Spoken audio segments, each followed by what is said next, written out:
আপনি নামাজটা পড়বেন। যদি সপ্তাহে সম্ভব না হয় তাহলে আপনি মাসে অন্তত একবার এই নামাজটা আদায় করবেন।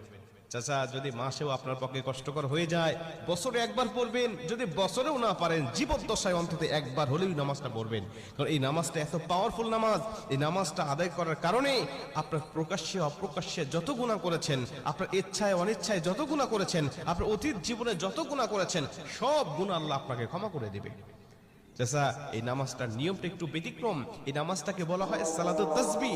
এই নামাজের মধ্যে অতিরিক্ত কিছু তাসবিহ পাঠ করতে হয়। সুবহানাল্লাহ, আলহামদুলিল্লাহ, লা ইলাহা ইল্লাল্লাহ, আল্লাহু আকবার। এই চারটা তাসবিহ একত্রিত করে সুবহানাল্লাহি ওয়াল হামদুলিল্লাহি ওয়া লা ইলাহা ইল্লাল্লাহ, আল্লাহু আকবার, এই তাসবিহগুলো, এই বাক্যগুলো এখানে পাঠ করতে হয়। 4 রাকাত বিশিষ্ট এই নামাজ সালাতুত তাসবিহ 4 রাকাত পড়তে হয় এক নিয়তে। 4 রাকাত নামাজে প্রতি রাকাতে 75 বার করে মোট 300 বার এই তাসবিহটা পাঠ করতে হয়।